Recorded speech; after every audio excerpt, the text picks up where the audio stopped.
YouTube channel technical question hub. मैं हूं आलोक रंजन और मैं लिख रहा हूं दोस्तों IOCL गुजरात रिफाइनरी 2018 का पेपर है दोस्तों।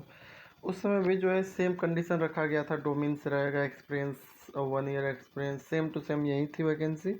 लेकिन दोस्तों जो है जैसे इस बार भी कंडीशन दिया है कि जो है सब्जेक्ट आपका वहीं पूछा जाएगा डोमेन सब्जेक्ट से।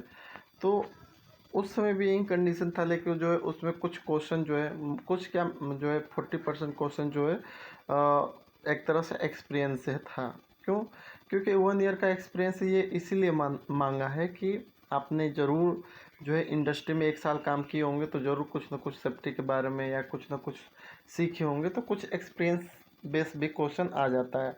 ऐसा नहीं है कि उसने बोल दिया है कि पूरा का पूरा सब्जेक्टिव रहेगा तो आप वहीं जो है हीट ट्रांसफ़र, मास ट्रांसफ़र यही पूरा पढ़ते रहो, रटते रहो। वो जो है कहीं से भी क्वेश्चन पूछ लेगा। जैसे मुंबई रिफाइनरी में क्या हुआ था, उसमें भी यही कि बोले कि जो है जनरल साइंस के क्वेश्चन आएंगे। जनरल साइंस में मतलब कि जनरल फिजिक्स, जनरल केमिस्ट्री और जनरल बायोलॉजी और जो है इन्वायरमेंटल साइंस। लेकिन मिला क्या? कुछ नहीं मिला। तो जो है आपको मैं यही बताऊंगा कि सब कुछ थोड़ा देखते रहना है। एक्सपीरियंस बेस पे थोड़े क्वेश्चन देखते रहने हैं जो है, और बुक का भी पूरा पूरा पढ़ते रहना है। और जनरल साइंस जो कि इसमें मेंशन नहीं किया है, वो भी जनरल केमिस्ट्री जो है और जनरल फिजिक्स है वो भी एकदम ज़रूर पढ़ना है। क्योंकि अगर आप जो है मान के चल रहे हो कि वो नहीं आएगा, अगर आ गया तो आप क्या कर सकते हो? कोई क्लेम नहीं कर सकते हो, है ना। और गुजरात रिफाइनरी में ऐसा कुछ भी नहीं है कि वो जो है कुछ आंसर के निकाले और जो है ऑब्जेक्शन फॉर्म भरवाए, ऐसा कुछ नहीं है। तो आपको जो है सबसे पहले जो है जनरल साइंस में फिजिक्स केमिस्ट्री को साथ लेकर चलना है। जो है अभी टाइम है, थोड़ा थोड़ा देखते रहना है ना। और बाकी थोड़े एक्सपीरियंस बेस्ड क्वेश्चन भी थोड़ा थोड़ा देखना है। बाकी बुक की तो है ही। जैसे देखते हैं 2018 में क्या क्या आया था। तो 2018 के पेपर में SCBA सेट का फुल फॉर्म पूछा था, self content breathing operator. MADS का पूछा था, material safety data sheet. STER पूछा था, शॉर्ट टर्म एक्सपोजर लिमिट जो है हाइड्रोजन सल्फाइड का, तो 5 ppm। और पूछा था for low flow and high head, यानी कि जो है डिस्चार्ज फ्लो जो है आपका कम रहे और हेड जो है हाई रहे, तो उसके लिए जो है कौन सा पंप प्रीफर करेंगे? तो रेसिप्रोकेटिंग पंप। BEP का फुल फॉर्म पूछा था, तो ये दोस्तों ब्रेक इवन पॉइंट है, ब्रेक इवन पॉइंट, ठीक है। नेक्स्ट है, which of the following is not a component of tube bundle of heat exchanger. जो ट्यूब बंडल हीट एक्सचेंजर का होता है तो उसमें कौन सा कंपोनेंट उसके साथ नहीं रहता है? तो ट्यूब बंडल के साथ ट्यूब सीट रहती है, बेफल प्लेट भी रहती है उसी में, टाई रॉड भी रहती है जिससे कसा जाता है। लेकिन चैनल कवर जो है लास्ट पोर्शन है उसको ढकने का, तो उसको नहीं लेंगे, है ना। इसके अलावा जो एक क्वेश्चन था कि the step wise process to be allow for maintenance of vessel.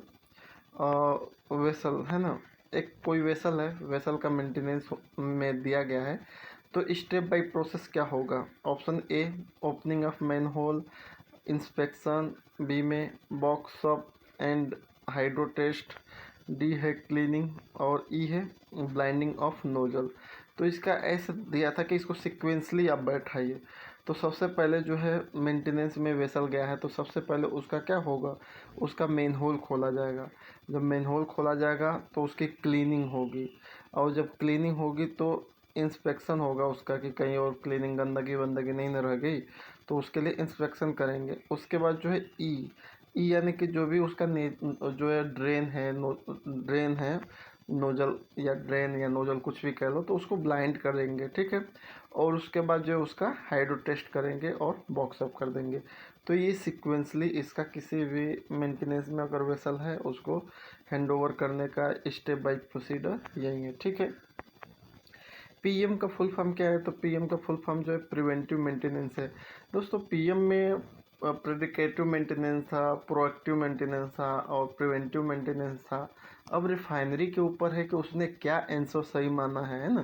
क्योंकि बहुत सारे ऐसे क्वेश्चन हैं जिसको जो है वो क्या माना है वही जाने, हम तो अपने गेस से बता रहे हैं कि ये होगा, है ना। जैसे PM का था, तो PM का प्रिवेंटिव मेंटेनेंस भी है, प्रेडिकेटिव मेंटेनेंस भी है, प्रोएक्टिव मेंटेनेंस भी है ना। तो और नॉन ऑफ दिस जो है था ऑप्शन, ऑल ऑफ दीज नहीं था, तो वो क्या लिया वो मैं नहीं कह सकता। वैसे पीएम जो हम कराते हैं पंपों का, तो जैसे कोई पंप है, जैसे डीजल पंप समझ लो, कोई नॉर्मली कोई डीजल पंप है, तो डीजल पंप का जो जब आते हैं पीएम करने प्रिवेंटिव मेंटेनेंस, तो क्या क्या उसका जो है ऑयल ऑयल रिप्लेस कर देते हैं, उसका जो है डीजल फिल्टर रिप्लेस कर देते हैं, या एयर फिल्टर रिप्लेस कर देंगे, या वाटर फिल्टर रिप्लेस कर देंगे, या उसको क्लीन कर देंगे, यही सब तो पीएम होता है। तो पीएम नॉर्मली अगर देखें तो प्रिवेंटिव मेंटेनेंस होता है, लेकिन उसने क्या लिया है सही में वो नहीं कह सकते, ठीक है। इसके अलावा है which of the most commonly use rotary equipment in refinery, जैसे ये भी क्वेश्चन है।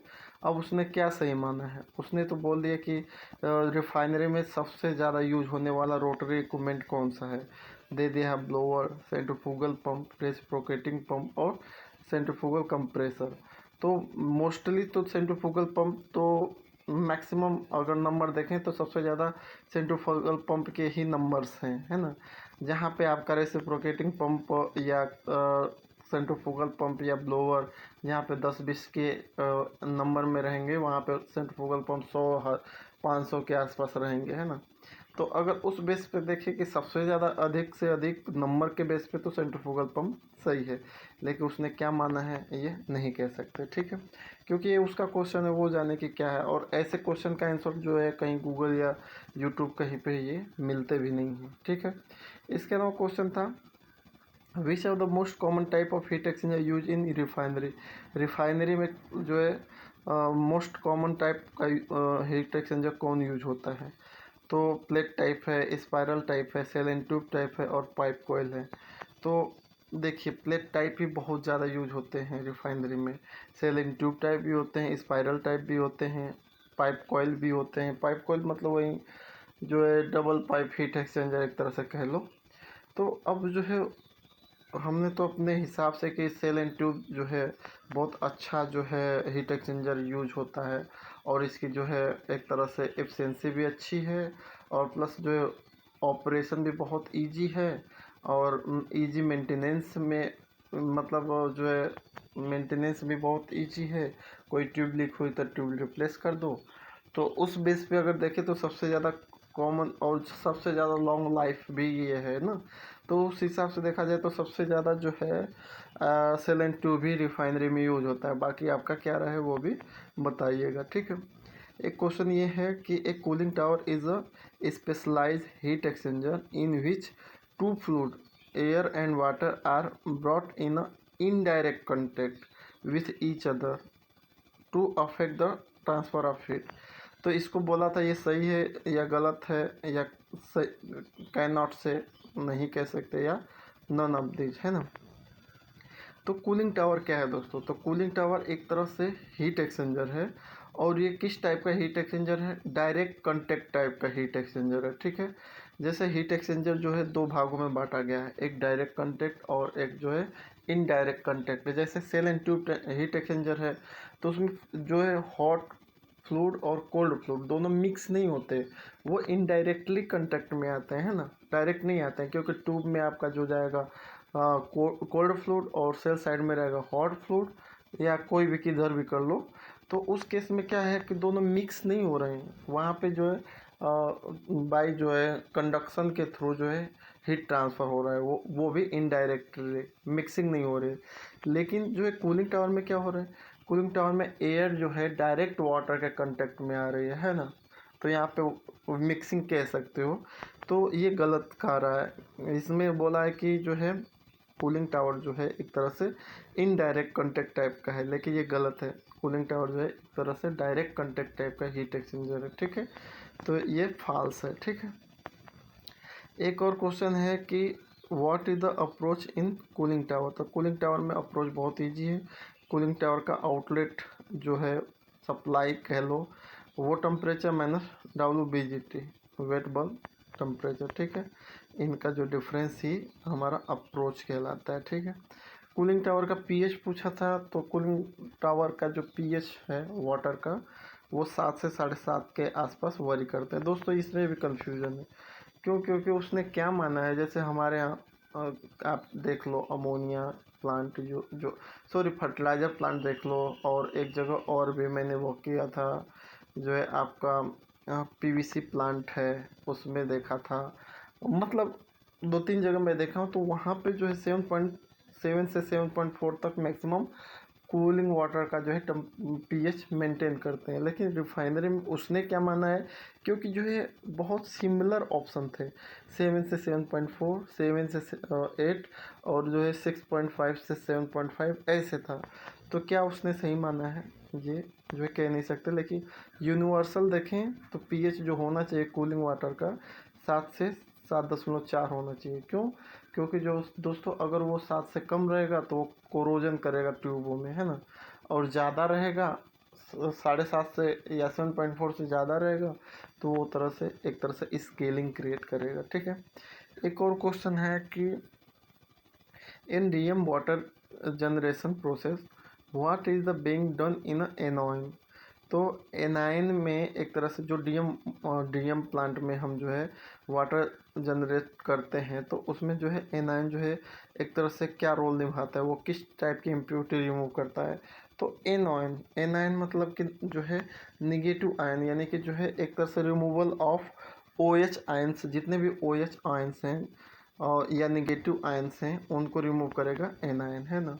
तो एनाइन में जो है आपका ऑप्शन नंबर ए आ जाएगा, रिमूवल ऑफ जो है OH आयंस, जिसमें सल्फेट, क्लोराइड और नाइट्रेट निगेटिव आयन जो होंगे वो होंगे। जबकि कैटायन में पॉजिटिव आयन है ना दोस्तों। इसे ऐसे याद रखिए, कैप मतलब टोपी जो होती है, तो कैप यानी कि पी आ रहा है ना, तो पी मतलब पॉजिटिव आयन और उसका उल्टा एनायन, है ना। नेक्स्ट है करा a pressure vessel is use to refinery for. तो जो प्रेशर वेसल होते हैं रिफाइनरी में वो किस लिए यूज होते हैं, हीटिंग के लिए, सेपरेशन के लिए, मास ट्रांसफ़र के लिए या स्टोरेज के लिए। तो ये क्वेश्चन बड़े जो है ढूंढने पे इसका आंसर मिल गया है कि जो प्रेशर वेसल होता है वो रिफाइनरी में वो बेसिकली जो है स्टोरेज, लिक्विड को स्टोर करने के लिए यूज होता है। जैसे गैसोलीन हो गया, एलपीजी हो गया, और या अन्य जो भी हैं, तो उनको स्टोर करने के लिए ही बेसिकली प्रेशर वेसल का यूज करते हैं। ठीक है। एक और क्वेश्चन आया था कि most material use in refinery equipment, यानी कि मटेरियल ऑफ कंस्ट्रक्शन पूछा था कि रिफाइनरी इंडस्ट्री में सबसे ज़्यादा जो है कौन सा मटेरियल यूज करते हैं। अगर सबसे ज़्यादा की बात करें तो कार्बन स्टील यूज करते हैं। इसके अलावा जो है मोनल हुआ, एडमिरेटली ब्रास हुआ, इनकोनल हुआ, ये भी यूज करते हैं। लेकिन यहाँ पे मोस्ट पूछा है सबसे ज़्यादा, तो कार्बन स्टील। ठीक है। HDF का फुल फॉर्म पूछा है, तो हाइड्रो डी फ्लोरिनेशन। ठीक है। नेक्स्ट है what is the most widely use flow measuring device in any process industry. अब ये भी क्वेश्चन देखिए दोस्तों, इसमें भी मोस्ट वाइडली यूज मतलब सबसे ज़्यादा यूज होने वाला फ्लो मीटर पूछा है प्रोसेस इंडस्ट्री में। ठीक है। तो एक तरह से प्रोसेस इंडस्ट्री को ये बोल दिया है ना, तो प्रोसेस इंडस्ट्री किस टाइप की है उस पर डिपेंड करता है। क्योंकि अगर छोटी मोटी प्रोसेस इंडस्ट्री है जहाँ पे पेपर एंड पल्प टाइप का वो प्रोसेसिंग हो रही है, तो वहाँ पे जो है जो इसने दिया है आंसर जो है ऑर्फिस मीटर है, और फ्लो ऑर्फिस मीटर ये सबसे ज़्यादा यूज होता है। लेकिन इंडस्ट्री में बड़ी करते रहते हैं, जैसे तेल की इंडस्ट्री में चले जाओ या पेपर पल्प की इंडस्ट्री में चले जाओ, तो वहाँ पे ये सक्सेस नहीं है, ऑर्फिस मीटर सक्सेस नहीं है ना। बाकी जो है फर्टिलाइज़र में देख लो तो सबसे ज़्यादा ऑर्फिस प्लेट ही जो है यूज होती है ना। तो ये भी जो है, लेकिन ये ठीक ठाक है, 90% मैं मानता हूँ कि सही आंसर है ये, कि जो है ऑर्फिस मीटर का ही यूज सबसे ज़्यादा प्रोसेस इंडस्ट्री में होता है। ठीक है। लेकिन ऐसे पूछना सही नहीं है, उसको डायरेक्ट कहना चाहिए कि जैसे लिक्विड का जो है लिक्विड की प्रॉपर्टी ये है, तो उसमें किस टाइप का फ्लो मीटर यूज होना चाहिए, है ना, ऐसे। ठीक है। नेक्स्ट है एक और क्वेश्चन है DCS का फुल फॉर्म। तो DCS का फुल फॉर्म होता है डिस्ट्रीब्यूटेड कंट्रोल सिस्टम। ठीक है। नेक्स्ट है mass flow measurement is based on which principle. तो मास फ्लो मेजरमेंट जो होता है उसका जो है मेजर करने का जो प्रिंसिपल है वो है कोरिओलिस। कोरिओलिस करके कुछ है, और इसको डीपली पढ़ेंगे आप तो समझ में आएगा कि कैसे मास फ्लो मीटर जो है एक तरह से वर्क करता है। ठीक है। नेक्स्ट है non contact type level measurement. और जो है non contact type level measurement दो टाइप के होते हैं। एक कॉन्टैक्ट टाइप जो एकदम जो फ्लूइड से चिपके हुए होते हैं, जैसे लेवल ग्ले जो है लेवल ग्लास, जो जैसे बॉयलर का ड्रम का लेवल आपको चेक करना है तो लेवल गेज लगे होते हैं, लेवल ग्लास है ना। तो वो जो है एकदम फ्लूइड के कांटेक्ट में होते हैं, जैसे जैसे पानी उसमें भरता रहेगा वो दिखता रहेगा। और कुछ होते हैं इनडायरेक्ट कांटेक्ट में, जैसे रडार। रडार जो है वो अल्ट्रासोनिक रे मारेगा उस पर, तो वैसे ही बता देगा कि इतनी हाइट तक जो है तो जो है इतना लेवल है, यानी कि वो इनडायरेक्ट कांटेक्ट का है। ठीक है। एक विस्कोस्टिक यूनिट पूछा गया था तो पास्कल सेकंड है। इसके अलावा जो है गैस टरबाइन पावर प्लांट में जो होता है, तो गैस टरबाइन और स्टीम टरबाइन की अगर तुलना करें तो सबसे ज़्यादा एफिशिएंसी जो है किस में मिलेगा, तो गैस टरबाइन में जो है मोर एफिशिएंस होगी, यानी कि गैस टरबाइन जो है एक तरह से gas turbine power plant more efficient then steam turbine plant, है ना। स्टीम टरबाइन जो है एक तरह से कम आपका वो रहेगा, एफिशिएंसी देगी, और गैस टरबाइन ज़्यादा देगी। कहने का मतलब ये है ना। यो unit of heat rate, heat rate की यूनिट क्या होती है, तो हीट रेट जो होता है heat input upon power generation होता है, यानी कि kilo calorie per kilowatt hour. ठीक है, ये बॉयलर का टर्म है। नेक्स्ट है compression ratio. Compression ratio compressor का क्या होती है, तो जो कंप्रेसर जो सक्शन किया तो उसका कुछ सक्शन प्रेशर होगा, और प्लस जो डिस्चार्ज किया इस करके जो डिस्चार्ज दिया उसका कुछ प्रेशर होगा। तो डिस्चार्ज का प्रेशर को अगर सक्शन के प्रेशर से भाग दे देंगे, है ना, discharge pressure to suction pressure, ये रेशियो है इसकी। तो डिस्चार्ज प्रेशर मान लीजिए 10 kg आया, सक्शन ले रहा है 2 kg पे, तो 10/2 कर देंगे, यानी कि 5 उसका जो एक तरह से कंप्रेशन रेशियो आ जाएगा। ठीक है। एंट्रोपी क्या है, तो एंट्रोपी एक तरह से स्टेट फंक्शन है। क्या दोस्तों है एंट्रोपी जो एक तरह से स्टेट वेरिएबल है, कह सकते हैं, थर्मोडायनेमिक्स का, है ना। Next maximum work done in compressor done when compressor is, कह रहा है कि मैक्सिमम कंप्रेसर सबसे ज़्यादा काम किस पे करेगा, तो वो है दोस्तों एडियाबेटिक पे। लेकिन ये संभव नहीं है, हम जो है मोस्टली आइसोथर्मल ही करते हैं। क्यों दोस्तों, क्योंकि जो है आपने कहीं भी देखा होगा 4th स्टेज या 6th स्टेज का कंप्रेसर देखा होगा, तो वहाँ पे आइसोथर्मली ही करते हैं, यानी कि जो टेम्परेचर सक्शन के फर्स्ट स्टेज में था वहीं जो है हर स्टेज में उसका टेम्परेचर एक तरह से कांस्टेंट करना चाहते हैं। जैसे CO2 कंप्रेसर है फर्टिलाइजर इंडस्ट्री में अगर देखो तो उसका भी जो है टेम्परेचर जो है सक्शन टेम्परेचर हर स्टेज का एक तरह से कांस्टेंट रखना चाहते हैं, है ना, क्योंकि उसमें जो है मैक्सिमम जो है वर्क डन मिलेगा। लेकिन अगर थ्योरेटिकली देखें तो थ्योरेटिकली आपका जो है आप उसमें मिलेगा जो थ्योरी में, जैसे थ्योरी में देखें तो पॉलीट्रोपिक में एडियाबेटिक में सॉरी मिलेगा, अगर प्रैक्टिकल में देखें तो आइसोथर्मल। ठीक है। Next reciprocating compressor is best suitable for, तो रेसिप्रोकेटिंग कंप्रेसर जो है जहाँ पे स्मॉल क्वांटिटी चाहिए और हाई प्रेशर चाहिए, वहाँ पे जो है रेसिप्रोकेटिंग का यूज करेंगे। ठीक है। Next feed check valve is use to order to, feed check valve जो है एक तरह से किस लिए यूज किया जाता है, तो लिखा है regulate flow of boiler, boiler का फ्लो रेगुलेट करने के लिए बिल्कुल नहीं। Check level of water in a drum, drum का वाटर चेक करने के लिए बिल्कुल गलत। Recirculate unwanted feed water, unwanted feed water को रिसर्कुलेट करने के लिए ये भी गलत है। प्रिवेंट बैक फ्लो, प्रिवेंट कोई भी होगा, ये क्वेश्चन कई बार हर जगह आता है। फिर चेक वाल हो गया, चेक वाल कह देता है, NRV कह देता है, UDV कह देता है ना, तो ये प्रिवेंट बैक फ्लो। ठीक है। नेक्स्ट है dryness fraction for dry saturated steam, dry saturated steam है तो उसकी वैल्यू जो है अगर ड्राइनेस फ्रैक्शन की वैल्यू देखा जाए तो उसकी कितनी होती है, तो 1 होती है। ठीक है। डायफ्राम पंप एक तरह से कहाँ पे यूज होता है, तो handle corrosive liquid, corrosive liquid को हैंडल करने के लिए। PPE का फुल फॉर्म तो personal protective equipment. Composition of Monal, Monal का कंपोजिशन क्या है, तो निकिल है, कॉपर है, आयरन है। ठीक है। नेक्स्ट है एक gas turbine work on, gas turbine किस प्रिंसिपल पे वर्क करती है, तो ये कई बार क्वेश्चन आ चुका है।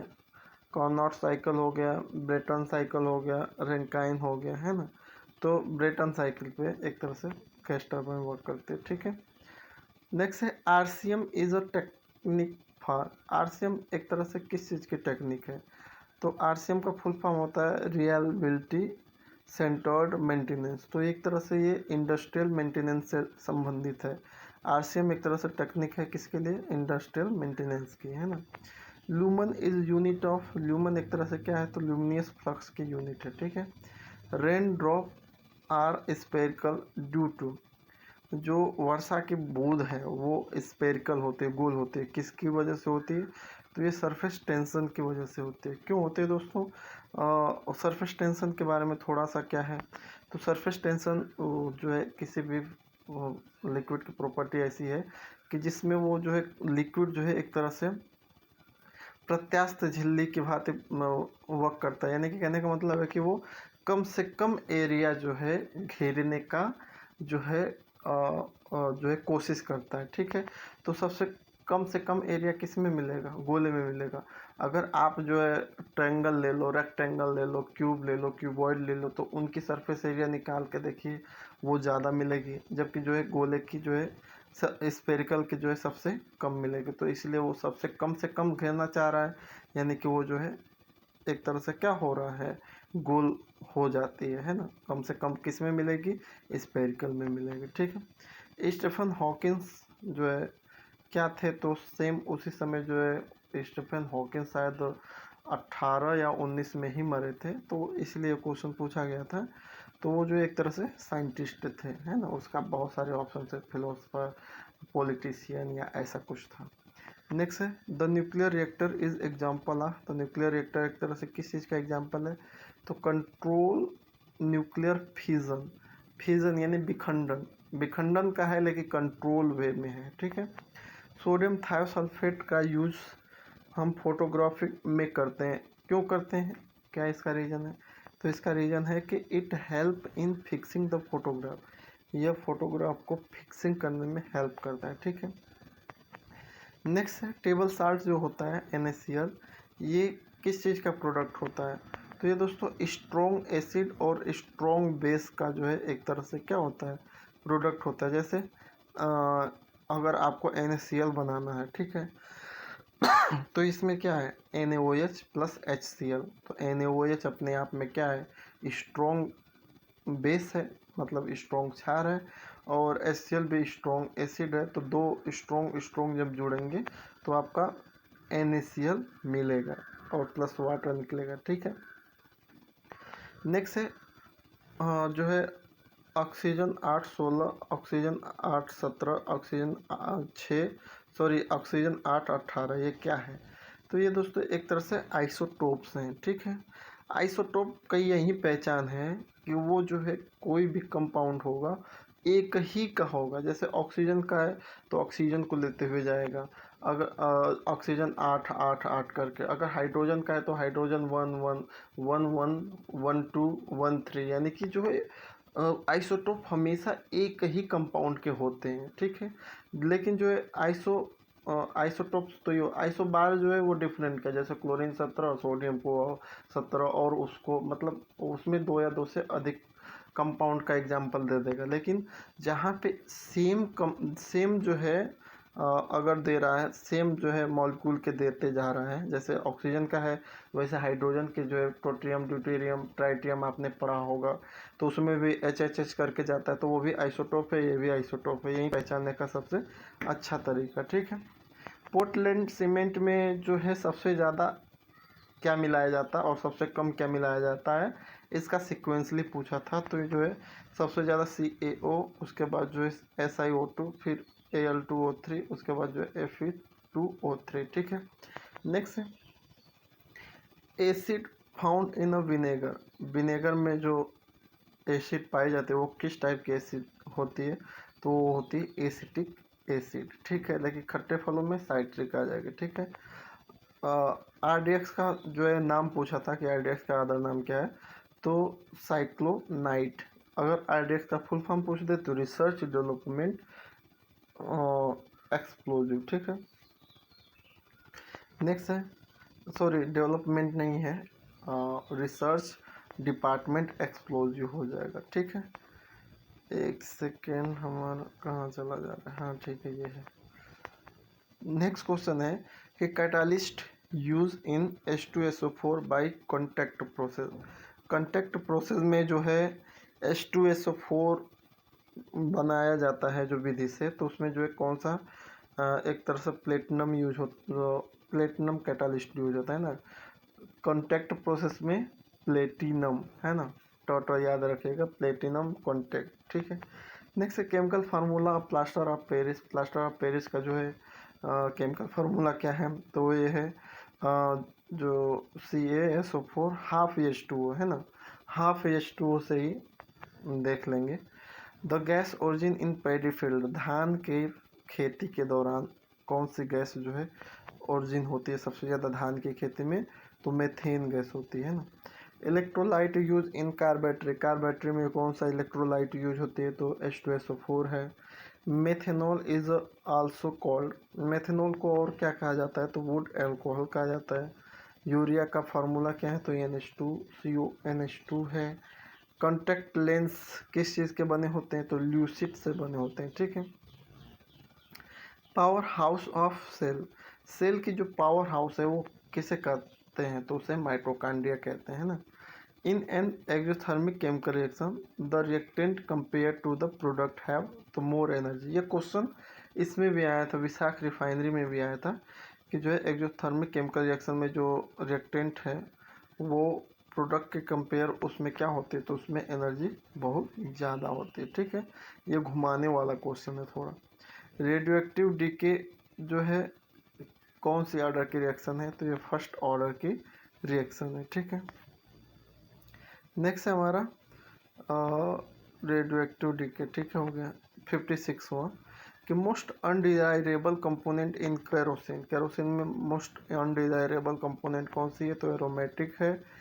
पोर पॉइंट और फ्रीजिंग पॉइंट किसके लिए इक्वल होती है, तो होती है वाटर के लिए। क्रूड ऑयल पंपिंग, पंप दबाए, जो क्रूड ऑयल है उसको पंप अगर आपको करना है तो कौन सा पंप यूज करेंगे, तो उसके लिए सेंट्रीफ्यूगल पंप है। इसमें भी बहुत सारे जो है कन्फ्यूजन है कि क्रूड ऑयल है तो क्रूड ऑयल किस टाइप का है, हाई थिकी है, मतलब हाई विस्कस है, थोड़ा लाइट है, कैसा है, तो उसके इसमें, लेकिन जो है सेंट्रीफ्यूगल पंप जो है मोस्टली यूज होता है, तो यही मान लिया गया है, ये सही है ना।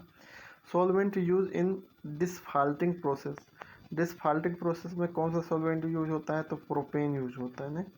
नेक्स्ट है catalyst use in catalyst reforming, catalyst reforming में कौन सा कैटालिस्ट यूज होता है, तो प्लेटिनम जो होता है वो एल्युमिनियम पे जो एक तरह से चिपका होता है ना, एल्युमिना और प्लेटिनम। ठीक है, IOCL refinery mostly use coking process, जो रिफाइनरी होती हैं IOCL जितनी भी रिफाइनरी हैं वो कोकिंग के लिए कौन सा प्रोसेस यूज़ करती हैं, तो डीले प्रोसेस यूज़ करती हैं। Leidenfrost point is a term concern with a, तो boiling liquid on a hot surface, boiling liquid on a hot surface के लिए है ना। नेक्स्ट है the number of KG vaporisation per KG of steam fed to the evaporator is defined as a, तो उसे economy कहते हैं ना। The number of KG vaporisation per KG of feed to, ये इकोनॉमी है स्टीम और एक तरह से इवापोरेटर के। ठीक है, नेक्स्ट है हीट ट्रांसफ़र ऑपरेशन और मास ट्रांसफ़र ऑपरेशन, दोनों में कौन जो है दोनों में कौन जो है एक तरह से कंसर्न अपना देता है, तो लुइस रेनल्सन सी। ठीक है, नेक्स्ट है with increase in temperature the thermal conductivity of steel, यानी कि जो है टेम्परेचर बढ़ाएंगे तो थर्मल कंडक्टिविटी ऑफ स्टील की क्या होगी, तो वो जो है एक तरह से डिक्रीज होगी। ठीक है, नेक्स्ट है the ratio of kinetic viscosity to thermal diffusivity, यानी कि काइनेमेटिक विस्कोसिटी और थर्मल डिफ्यूजिटी इनका रेशियो क्या कहलाता है, तो प्रिंडल नंबर कहलाता है। ठीक है, इसके अलावा जो है न्यूमेरिकल क्वेश्चन आए थे जो है बहुत सिंपल ही थे, इसे न्यूमेरिकल नहीं कहेंगे, नॉर्मल क्वेश्चन था कि in a solution containing 0.3 kg of mole of solute and 600 kg of solvent the molality is, तो बस वही है, मोलालिटी बराबर mole of solute upon KG of solvent, ठीक है। तो 0.3 अपॉन 600 हो जाएगा, और इसको जो है उसमें कन्वर्ट कर देंगे, जो वैल्यू है केजी में, तो 1000 से गुणा कर देंगे तो 0.5 आ जाएगा, है ना। एक और क्वेश्चन आया था कि एनटीपी पे 132 ग्राम CO2 का जो वॉल्यूम है वो क्या होगा, यानी कि एनटीपी पे 132 ग्राम CO2 कितना जो है जगह घेरेगा, कितना वॉल्यूम घेरेगा। तो बहुत ईजी ये भी है दोस्तों। बोलते हैं एनटीपी पे जो है नॉर्मल, इसका फुल फॉर्म होता है नॉर्मल टेम्परेचर प्रेशर, और नॉर्मल टेम्परेचर प्रेशर में जो है प्रेशर को एक एटमॉस्फेयर और टेम्परेचर को जो है 20 डिग्री माना जाता है, ठीक है। लेकिन इस क्वेश्चन में यही खास बात है कि इसको डिग्री में ना लेके केल्विन में लेके सॉल्व करेंगे तभी हमारा आंसर आएगा, ठीक है। तो यहाँ पे देखिए आपको जो है वॉल्यूम निकालना है, ठीक है। तो आप जानते हो गैस, आइडियल गैस इक्वेशन जो है PV इजकल टू nRT होता है। तो V निकालना है, तो V इजकल टू क्या हो जाएगा, nRT अपन P, जहाँ पे P की वैल्यू मिल गई आपको एक एटमॉस्फेरिक प्रेशर, T की वैल्यू मिल गई 20 डिग्री, जिसको केल्विन में चेंज करेंगे तो 273 जोड़ना पड़ेगा तो 293 हो जाएगा, और R की वैल्यू ऑलरेडी आपको मालूम है कि 8.31 जूल पर मीटर केल्विन होता है, ठीक है। इसके अलावा R की वैल्यू भी मिल गई, आपको N की वैल्यू निकालना है। तो N की वैल्यू तो दी नहीं है, लेकिन 132 ग्राम दे रखा है ना। तो यहाँ से N यानी कि मोल की वैल्यू निकाल सकते हैं। तो मोल बराबर होता है वेट अपन एटॉमिक वेट। तो वेट दे रखा है 132, एटॉमिक वेट CO2 का निकालेंगे तो 44 हो जाएगा, ठीक है। तो 132 में 44 का भाग देंगे तो 3 आ जाएगा, यानी कि मोल कितना आ जाएगा 3। बस इसको रख के सॉल्व कर दीजिए, 7296 आ जाएगा वॉल्यूम, ठीक है। एक और क्वेश्चन था, ये भी बहुत इजी था, कि एक gas occupies 200 ml at a pressure of 0.820 bar at 20 degree, how much volume will it occupies when it subjected to external pressure of 1.025 bar at the same temperature. ये जो है एक तरह से आपका क्वेश्चन है, किस पे आधारित है, चार्ल्स के नियम का है ना। इसमें कह रहा है क्या कि जो कोई गैस है जो 200 ml उसका जो है वॉल्यूम है, और उसका प्रेशर कितना है 0.820 बार है, और 20 डिग्री पे रखी गई है, ठीक है। तो कह रहा है कि वो कितनी वॉल्यूम ऑक्युपाइज करेगी जब उस पर जो है 1.025 प्रेशर लगाया जाएगा सेम टेम्परेचर पे, ठीक है। तो इसका फार्मूला वही होता है P1 V1 बराबर P2 V2, ठीक है। तो यहाँ से P1 की वैल्यू जो है 0.820 बार है, P2 की वैल्यू 1.025 बार है, V1 की दे रखा है 200 ml, V2 की आपको निकालना है। तो V2 बराबर क्या हो जाएगा P1 V1 अपन P2, तो यानी 0.820 गुणे 200 अपन 1.025, इसको सॉल्व करेंगे तो 160 मीटर क्यूब वॉल्यूम आ जाएगा, ठीक है। एक और 70 क्वेश्चन है, ये जो है थर्मल कंडक्टिविटी से है। तो the thermal conductivity of copper कितना है 390 वाट पर मीटर केल्विन है, ठीक है। Calculate the rate of heat transfer, Q by T की वैल्यू निकालना है ना, rate of heat transfer through a copper wire with area 4 centimetre square and length 0.5 metre, the temperature difference between both of the end of the wire is 30 degree, ठीक है। तो ये जो है इसमें सारी वैल्यू दे रखा है, के की वैल्यू दे रखा है, मतलब कि यानी थर्मल कंडक्टिविटी की वैल्यू दे रखा है 390 वाट पर मीटर केल्विन, एरिया के दे रखा है 4, इसको जो है लेकर चलेंगे तो 4 एक जो है किसी भी एक यूनिट में ले जाना है हमें, तो 4 गुणे 10⁻⁻4 मीटर स्क्वायर हो जाएगा। मीटर में अगर देखें, क्योंकि ये सेंटीमीटर स्क्वायर था तो इसको मीटर स्क्वायर में करेंगे 10⁻⁻4 हो जाएगा। डेल्टा टी की वैल्यू दे रखा है 30 डिग्री, डी एक्स जो दे रखा है 0.5 है ना। तो बस इस पे फार्मूले पर रख दीजिए और 2.3 वाट आएगा। देखिए दोस्तों, अगर न्यूमेरिकल आ गया, क्योंकि न्यूमेरिकल तो 2-3 डालेगा ही, पिछली बार भी ई ऑपरेटर पे न्यूमेरिकल आया था, और एक जो है डबल पाइप हीट एक्सचेंजर का न्यूमेरिकल दिया था, है ना। तो न्यूमेरिकल आएगा। लेकिन अगर आपको बेसिक फार्मूला याद है तो आप 100% कर जाओगे। बेसिक फार्मूला जो है उसी पर रखना है, बस यूनिट का जो है चेंज करते जाना है। जैसे अभी मैंने कितना ये देखने में कितना टफ लग रहा है, ठीक है, लेकिन हमें जो है मालूम है कि इसका फार्मूला जो है थर्मल कंडक्टिविटी का अगर निकालना है तो Q/T=KA/ΔT/Δx है। और इधर ये भी मालूम है कि P1 V1 बराबर P2 V2 होता है। तो यहाँ से ये भी निकाल दिए। इसमें भी आपको मालूम है कि PV बराबर nRT होता है। और अगर मोल निकालना है तो वेट अपन मोल जो है वेट से निकाल सकते हैं, तो मोल निकल जाएगा, बाकी सारी वैल्यू है। तो एकदम इजी हो जाता है, एकदम करेक्ट आंसर आ जाएगा, कोई दिक्कत नहीं होगी, ठीक है। नेक्स्ट क्वेश्चन है 71। The device use to upgrade a lower pressure steam to a higher pressure steam is called, यानी कि वह डिवाइस जो लो प्रेशर स्टीम को हाई प्रेशर स्टीम में कन्वर्ट कर देती है उसका क्या नाम है? तो उसको जो है थर्मो कंप्रेसर कहते हैं। और ये क्या होती है ये मैंने जो है स्टीम की प्रॉपर्टी वाले वीडियो में बेसिकली बहुत अच्छे से बताया, ठीक है। बटर जो मक्खन एक तरह से किसका एग्जाम्पल है? तो डाइलाटेंट फ्लूइड का एग्जाम्पल है। आइसोटोप ऑफ एलिमेंट है, आइसोटोप जो होते हैं किसी भी एलिमेंट का वो उनका क्या समान होता है? तो उनका जो है न्यूट्रॉन जो है उनका जो है प्रोटॉन तो समान होता है लेकिन डिफरेंट न्यूट्रॉन होता है, ठीक है। Electromagnetic wave has a maximum wavelength, यानी कि वह इलेक्ट्रोमैग्नेटिक वेव जिसकी जो है मिनिमम वेवलेंथ हो, है ना। Electromagnetic wave has a minimum wavelength, जो बहुत कम वेवलेंथ की होती है वो कौन सी है? तो गामा रेज है ना। एक और है पायरोहोटाइट इज अ ओरा, तो ये एक तरह से पायरोहोटाइट एक तरह से किसका ओर है? तो वो निकिल का है। जैसे हेमेटाइट होता है, मैग्नेटाइट होता है जो आयरन के हैं, तो ऐसे ही पायरोहाइट जो है एक तरह से निकिल का है, ठीक है। एक क्वेश्चन ये है कि which among of following has a highest electron affinity. तो आप लोग तैयारी तो कर रहे हो तो इसका कमेंट करके कम से कम बता दो यार कि जो है क्या है। मुझे तो ऐसे आंसर मालूम है लेकिन देखते हैं कितने लोग जो है बिना कहीं गूगल पे सर्च किए हुए कमेंट में सही सही आंसर देते हैं, ठीक है। Which among the following has a highest electron affinity? Chlorine है, फ्लोरीन है, हीलियम है या जिनोन है, ठीक है।